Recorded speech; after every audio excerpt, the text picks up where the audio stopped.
let's get the party started, Tal. Welcome to the podcast. Thank you so much. Thanks for having me. Audience is in for a treat. We have Tal, the Chief Communication Officer for the association. Um, it's one of those days for me. It's okay. It's really clunky. The American Association for the Advancement of Science. I have so Sadly. many, yeah, I have so many windows open. I'm like, wait, there's the I window. know. Yeah. No, it's a long name, so. Tal, we're going to talk about transforming communications. We're going to do something very unique. We're going to talk about the current state, and you see the current state from many different perspectives, including having fellows at the Capitol Hill crafting legislation, all the way to the vision where we're headed. And of course, are we going to talk about AI? We are going to talk about AI. I had a few conversations today, and if AI isn't coming up, it almost seems like we're not talking about unlocking growth, which is the main focus of the podcast. So, Tal, why don't we start out with kind of a little bit on the personal side? There's so much happening right now. I think we're Yeah. all dealing with a fire hose coming at us from all directions. Right. I loved your perspective on how you're coping with it. Let's share with the audience. Sure. I think with everything happening in the world, it's important to have what I like to call the yes and perspective. Um, Two things can be true at once. I look at that at the landscape at large. You might be grappling with a situation and trying to make sense of it. And there might feel like there are opposing forces that are constricting your feelings or the landscape. But how do you have a third way thinking about what's happening in the world? I think about that a lot in terms of the work that I do at a science nonprofit, where, in this landscape, it feels like everything's polarized, things are happening around the world. It's hard to sometimes make sense of that and really bring positivity. So I try to really take a step back and think about what's happening in the world and really try to think creatively about what does this mean? What good could come from it? How do you think about the positive and not just the negative? I think it's easy for us to get sucked into this, woe is me, or the world is in a tricky place. But I always try to look at a new way of thinking, not only just in my work, but just how to grapple with things every day. And I try to stay grounded.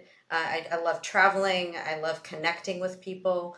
I find actually the more and more you connect with people, the more you find that we're actually have a lot in common and that we are closer than we think on all sorts of issues. So I think that grounds me a lot, and I think about that a lot in the work that I do every day too. It's inspiring because I got to raise my hand. I think I'm sucked in. I'm thinking about it nonstop, whether it's the challenges that are polarizing in our society to AI and what Yeah. is that going to do to our lives? 3 years, sometimes I dare to think further, or do I click on that YouTube clickbaitish video that says, "What is your life like this many years out?" I Yeah. watch that for a few minutes and then I regret my choices. You know what I mean? But also it's the Yeah. time with the family. How do we do that? How do we do that well? How do we stay present? That's a good question. I think for me, it's about being intentional on finding times to connect with family. I'm lucky in that I'm very close with my brothers and my parents, and I also get along really well with my husband's family. So we make it a point every year to find ways to visit each other and connect. I was very lucky in that my parents and his parents both came the last few months. So we're very intentional about that, and finding ways to connect and remind ourselves that there is so much joy to be had when you're thinking about things. I have nieces and a nephew, and I love just hearing about their wonder and excitement in the world. And it kind of it's hard not to be excited when you see their energy and when you see the things that get them, lighting up every day. So I think that that grounds you, right? Being able to be around your family and have that energy. On that note, we're going to go from being grounded to moving into a space where hardly there's no gravity. But your folks are working with the policymakers. You have a role to play. So what can you share with us about the kinds of questions that are being posed or the insight that you have into how politicians are thinking about AI? Yeah, so being that we're at a science nonprofit that represents all the scientific disciplines, and we have been doing work in AI for a number of years, specifically looking at how to make sure that AI is being responsibly used and ethically, and how to also make sense of bias. You all know that AI, while it has a lot of great benefits and there's a lot of energy and excitement, sometimes the information that it pulls back may not be accurate, or you'll hear hallucinations. So we have my organization has been working with actually all levels of US government, from federal to state and to local, to provide guidance to make sure to balance that, right? With all the excitement comes responsibility. So we have some fellows that are scientists and engineers on Capitol Hill, specifically with AI expertise, that have been working with US senators that have been instrumental in crafting what legislation will look like on the federal level. So it's important for us that as these pieces of legislation and these rules are being developed, that there's expertise grounded in the technical and all sorts of aspects of AI, not just the technical, but the social sciences and all of that behind it.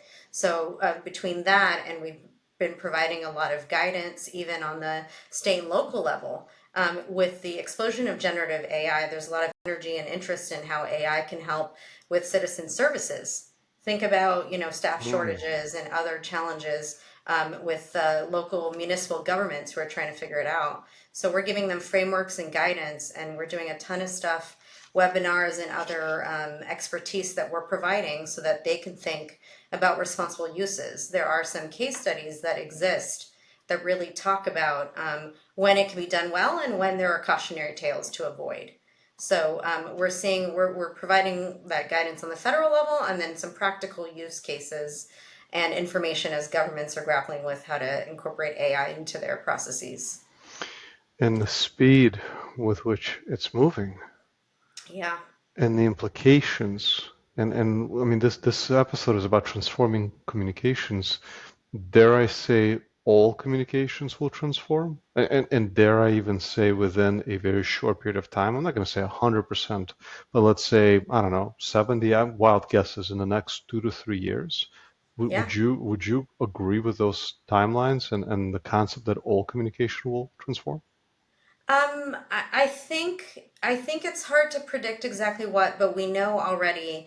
I'm a part of a committee at my organization that is looking internally about how we want to use AI. We came up with some considerations or principles, if you call them, about some areas that we want to consider as we're looking at adoption.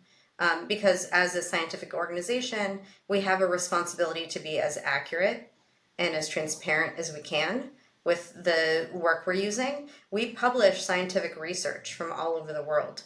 So it matters how AI is being used. And I've been excited already with the applications of AI that we are either employing or exploring. And so that's everything from, we have this AI that does image detection software. So to make sure that image that's being submitted with research is accurate and there's not duplication of data or other things that are concerning before that gets published. We're looking at other really creative ways to make content more accessible. AI can do that. What are ways? I would look at it as ways that AI can enhance our work, not necessarily replace it, or do things that we couldn't do on our own because of financial considerations or scale or all those other things.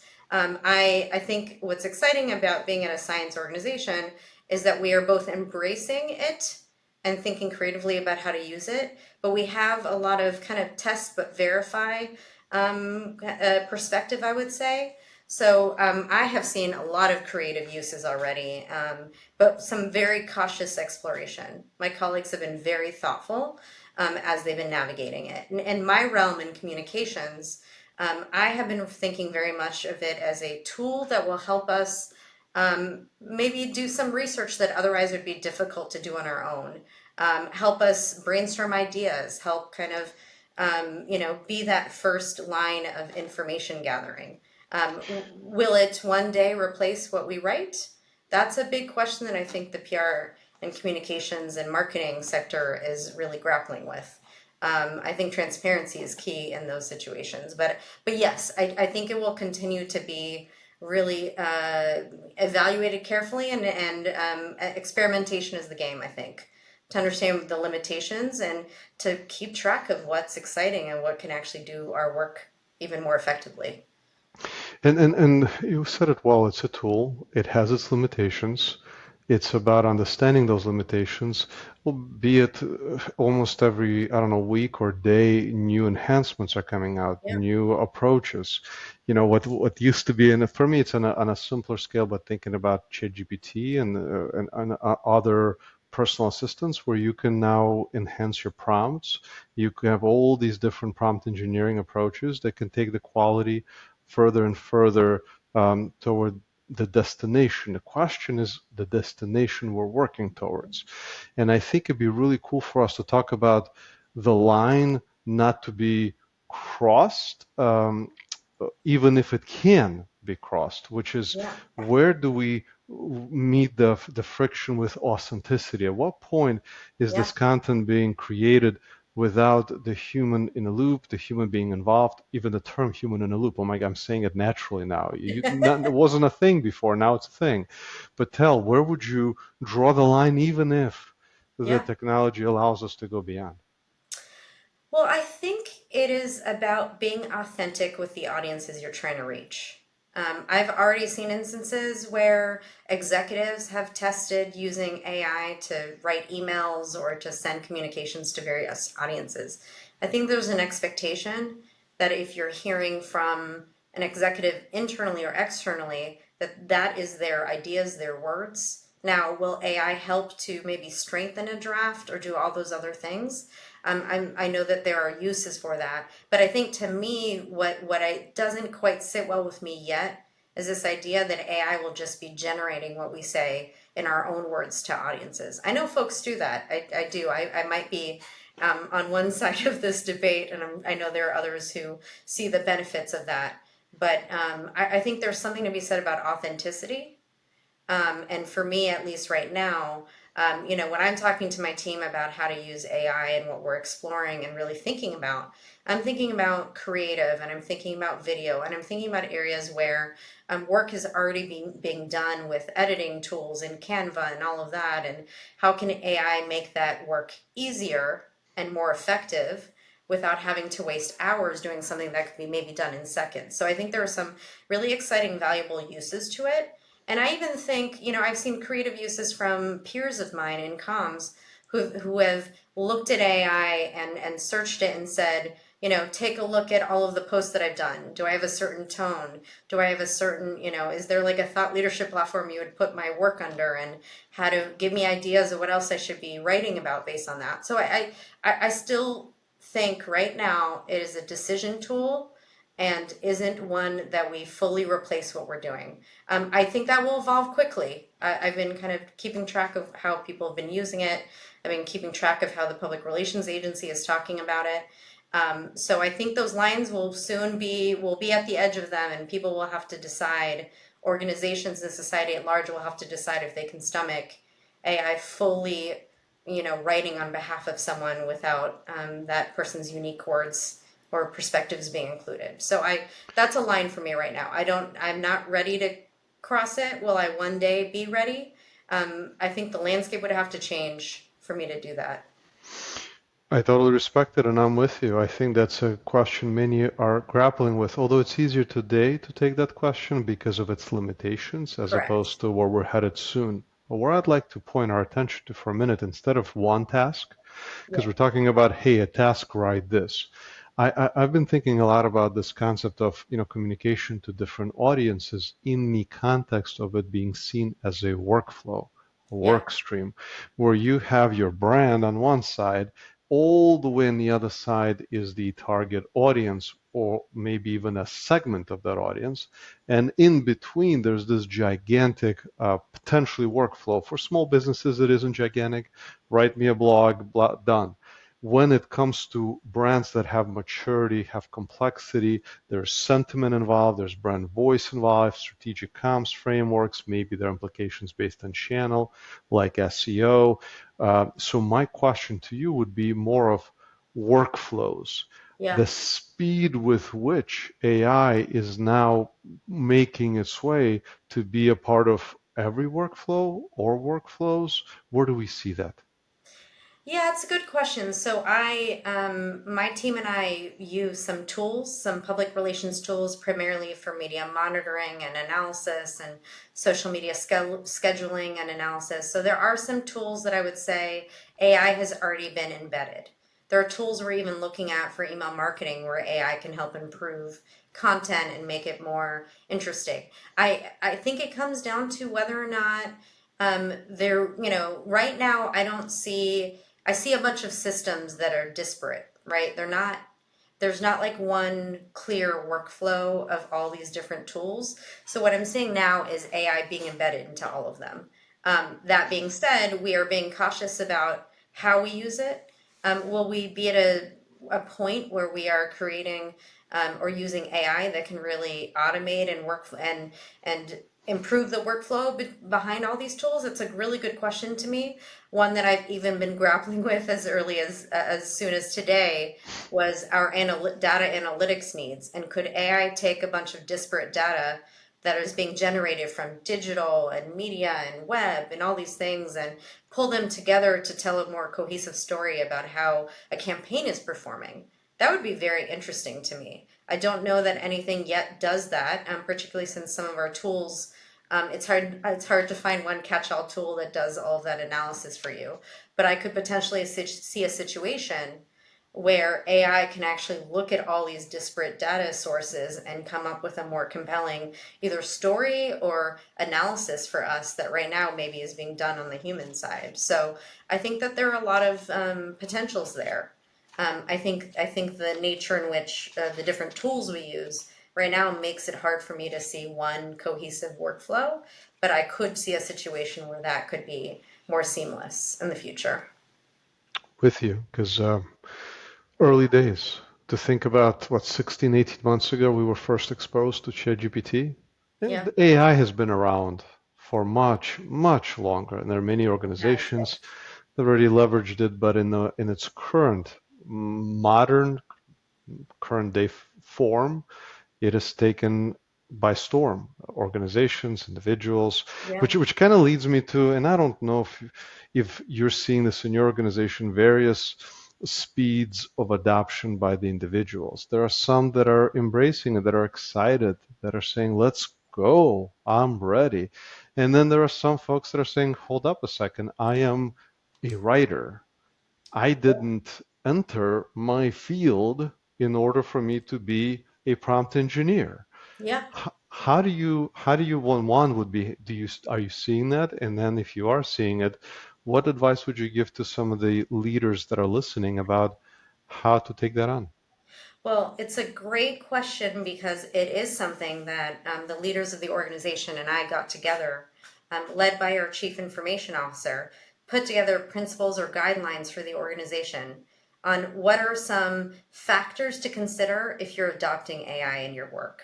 So we have, we do, as I mentioned earlier, we have a lot of work we do externally to help inform policymaking when it comes to AI and governments as they're adopting this technology for their services. We also introspectively created our own set of guidelines. I mean, it's four areas. It's accountability. If you are using AI, you are accountable for how you're using it. So there's a personal responsibility there. It is bias. We know that because of the information it's crawling, that information, that large data set, there are some inherent biases and other concerns that are built into it. So be aware of that and consider that as you are looking at what it's generating. Also, data security. It's important to us that if you're going to use AI, that you're not putting in confident information in it or other highly sensitive information because we don't know yet, right? Each AI system has its own rules governing whether or not that is protected. But if they're crawling that information, imagine it appearing in a prompt answer for someone else. So that's another consideration. And then transparency. If you're going to use AI, you need to be transparent about its use. You need to, explain what you used, how you used it, and why you're using it. So those are the four principles that we've created on our leadership team, and we've circulated that amongst the organization, because it's important to us that there's a sense of responsibility. We've also asked that as different departments are exploring their use, that they talk to a member of their leadership team to make sure that there's alignment on that use. So there's a lot of excitement. In fact, I'm on a team chat pretty much every day where we're sharing articles back and forth, what kind of tests we're doing with AI, what results they're getting. There's even my colleagues are out there talking to peers and presenting on experiments they've done. So there's a ton of enthusiasm in my organization. But because we are at an organization where evidence and accuracy matter, there are those steps that we have to take to make sure that we are personally responsible and thoughtful about that use. So I think that was in response to the enthusiasm, but confusion about how we're governing AI use internally. Yeah, and every organization should follow it. They haven't done that already. If you're not going to address it head on, assumptions are going to be made. The last one you mentioned about transparency, just interesting as you think about transparency of how AI was used in delivering whatever's being delivered. So in the context of if a manager is writing an email to the team, do you go as far as to, hey, that this email was written with AI being embedded? Or is this more about I, as a leader, am leveraging AI in order to help me in my role? And just trying to understand because Yeah. AI is almost now what task couldn't it be involved in? So do you say everything I'm doing now I am leveraging? Just curious in the It's transparency a one. good question. I think we were trying not to be too prescriptive in our Yeah. guidelines and practical. Our hope is that by putting these guidelines in, each leader talking to their department about their expectations of how those guidelines are being used, that those conversations are happening in a transparent way. Our point is we know it's being used, it's ubiquitous in a lot of ways and will continue to be so. So let's embrace it, give people a set of our point of view on how to use it responsibly, and then and you're never going to truly know, right? But early days now, I can probably tell if you've used AI in your email. There just are some tells. I think we're around the corner from not being able to discern whether or not an AI system has written something, or an individual has. We're getting very close on video and deep fakes and all of those things. So it's going to be harder and harder to detect, and I think the tools are going to have to keep up with that detection. But when it comes to personal responsibility, I don't know that we're ever going to fully know, but there is like a trust there and a mutual relationship that gets built in these situations, and so I'm gonna guess it's happening. I hope, obviously that these conversations are happening constructively internally, but I think it would be hard to imagine that that doesn't happen in every organization at this point. Agreed, and I appreciate that. And you mentioned relationships, and we started this by talking about how important it is to be connected to humans, and how that's grounding us. You had mentioned there's an internal initiative that you've led in building a community. I'd love for the audience to hear about it. Yeah, so we are nearing the end of being able to launch it actually. So, I have at my organization, we have about close to 500 staff members. I run the communications team, and so I like to say we are corporate communications meets in-house PR agency. But a lot of our departments have communications and marketing experts embedded in there that are very specific, helping with those programs and those efforts. And I'm trying to strengthen the dotted line between my team and those staff members across the organization. Right now, the in-house PR agency part of our role, people can submit a request for us to help amplify their work or help make an announcement or all these other things. And so my hope is a few fold: to create a community amongst this group of staff members so that they feel like they can tap best practices, tools, templates, have like brainstorms, whatever it may be. So we are building community. We're also going to be providing democratizing use of some of our tools that we, spend money on. If you want to be able to set up alerts on what's happening with your program, we can set that up to you and send it to your email. If there's a issue that is cropping up and you need our guidance on how to do that, we're going to be making tools of it available. We're also creating a sense of MVPs or minimum viable products, some things that my team has creating that are guidelines, editorial guidelines, or best practices for writing for web or social media guidelines. So the idea here is to be able to connect this community, give them the best resources, help them feel like they have a partner in us, and that they can come to us if they need guidance or whatever it may be. And then I think ultimately, my team and I are in the process of refreshing our messaging, overarching messaging for the organization, so we have a more cohesive way about talking about ourselves and all the incredible work we do. So we're going to be training them on how to use that and how to and incorporate that into their work. We're also in the process of doing a brand refresh as we overhaul our website. So you can imagine us working with them to understand our new brand and our tone. So I'm really, really excited about it. My team took an idea I had a few years ago and now are really operationalizing it in such a creative way. And so we are going to be launching it in the next few months. But there's been a lot of buzz in the organization because I think our peers in communications and marketing are excited to be a part of a community and have access to all of these resources and guidance. So that is, we're pretty close. And what's great too is that my leadership team is very much supportive of what I'm trying to do and understands the vision for it. And that's key, having leaders on board while creating something that perhaps now doesn't follow the typical org lines where the communication has to follow a certain path. You're creating something that can now break outside of that to serve a new function, to bring together a community internally in a new way. That's really exciting. You said it's launching in a few months. Yeah, we're hoping definitely this fall we're going to start it. We're also doing some sub networks. Specifically, we have all of our social media managers across the organization are already part of a network, but we're formalizing it. After we launch our new website, we'll have editors together. And so we have all these great sub communities that we're going to really be fostering that are going to be doing more of the ongoing work together as well. Talk about transforming communications. You're doing it on so many levels at the same time. Tell before I let you go, just Yeah. maybe one piece of advice that you can give to leaders that are listening, that are curious about how to transform their communications, that are curious about the best path forward in terms of the use of AI. So one key takeaway that you've learned on your journey would be awesome.